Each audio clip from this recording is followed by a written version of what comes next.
Hey everyone, welcome back to my channel. So in today's video, I'm going to be sharing with you guys my first update for my 19 favorites in 2011. This project was created by Denise from Instagram on Just Some Makeup Pans that I will link her Instagram down below so you guys can check her out. And yeah, I'm just going to be sharing with you guys my first update on this project pan. So if you love project pan videos, definitely continue watching. Also, if you're not yet subscribed, please subscribe. I upload 3 times a week, Mondays, Thursdays, and Saturdays. So definitely subscribe so you don't miss out. And let's just go ahead and jump right in.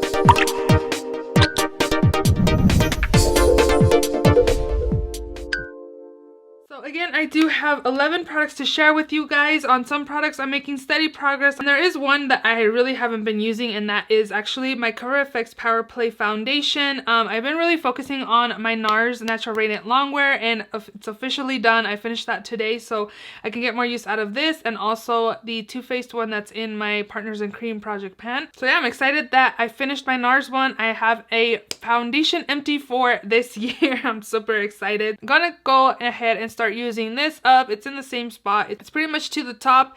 I have a ton of product to work through. Everything else, I pretty much have been making some progress. So next up is the Too Faced Born This Way Ethereal Setting Powder. In my last update, I was pretty much like halfway, and now I am like to this line. I kind of made a mark there, right here, kind of ripped off the paper.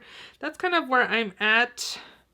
It's kind of higher on that side. I tried to kind of make it the same. I don't know, it's kind of hard to really track it, but if I make it kind of flat, it's not that full. It's less than halfway, as you can see there. So I do really like this powder. I feel like it's smoothing on the skin. This was one of my favorite powders in my collection, but if I had to rank a few of my powders that I feel like smooths my skin, this wouldn't be like number one. It would definitely be up there with my top powders, but I'm kind of liking other powders I have in my collection more. But still, it is a really good powder, and I do like that it smooths my skin and it sets it really well as well. So I'm going to keep working on this product. Next up here, I have another powder, and this is by Essence. This is the Brighten Up Banana Powder. I know I've been making progress on this because I have been using it. It probably will look the same from my last update, but I am kind of starting to see a dip in here. I really like to set the under eyes, especially to kind of brighten the inner part of my eyes with this powder. I think it does a really good job to brighten the under eyes, and it's affordable. I really like it. I think it does a good job, and I'm gonna keep working on this. I know I can finish this off.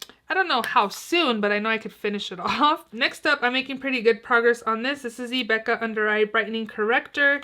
In my intro, I did have pan, and now this is where I'm at now. Definitely making more progress. I knew I had to kind of start on hitting side pan to really show progress with you guys, so I do enjoy it. I think it's pretty nice to correct the dark circles.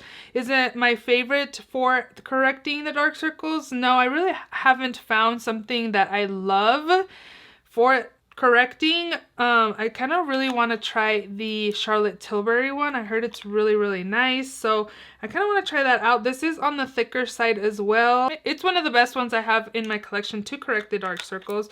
If I finish this off, would I repurchase?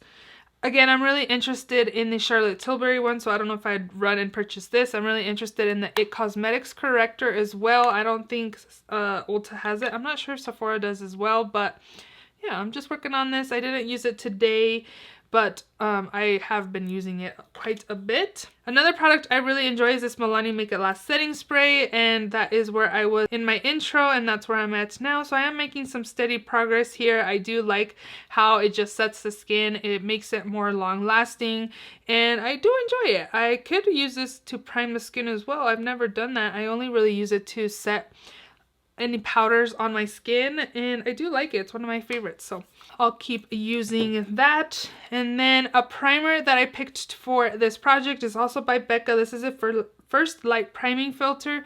As you can see where I started, and I'm kind of right here. I do like this product. I feel like it's pretty hydrating, and it just kind of gives that pretty lit from within look under foundation.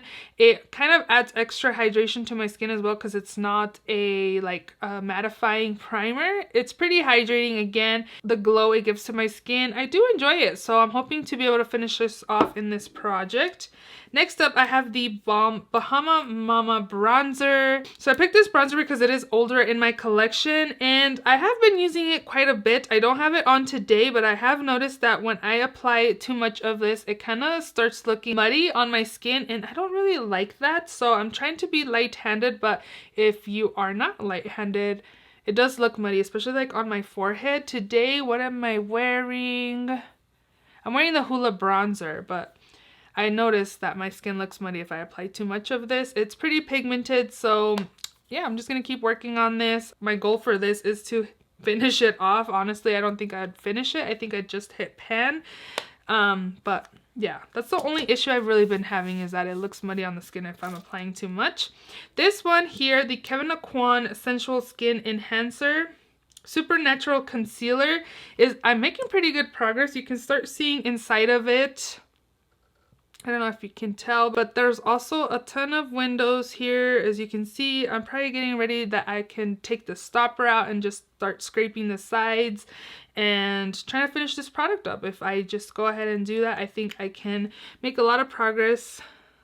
I already am. Again, there is a lot of windows in here, so I do like it. I feel like this is a concealer where I don't really have to correct. I can just go in and apply it. It's kind of on the peachy side and it just kind of corrects. I don't think it's super brightening. I feel like the color is not great for brightening, but for like as an actual like corrector to correct dark circles, I think it's really, really good. And I got this from Marshall's. I know you can find it at Beautylish and it's kind of expensive, but at Marshall's I did pick it up for I think like $5 or $6.99. Another favorite that I have in this project is my Benefit Roller Liner. I really enjoy this. It is definitely starting to not be very, very pigmented, and it's still going strong though. As you can see, it's pretty opaque still. It's still good to keep using it. It's not as wet as it used to be and it's still pretty opaque, so I'm gonna keep working on this. I do really like it. I would repurchase this at full price. It's lasted me quite a bit of time and I do really like it, and I like how precise the tip is here as well. It really lets me do that precise just wing, and I really enjoy it. So yeah. And I have 2 more products to share with you guys. Actually, let me measure this real quick. So the Urban Decay 24/7 Glide On Eye Pencil in Perversion. I really enjoy tight lining with this, and I just measured it right here. So here's where I was in my intro. This is where I'm at now. I just put it right here, and that is where it kind of lines up there.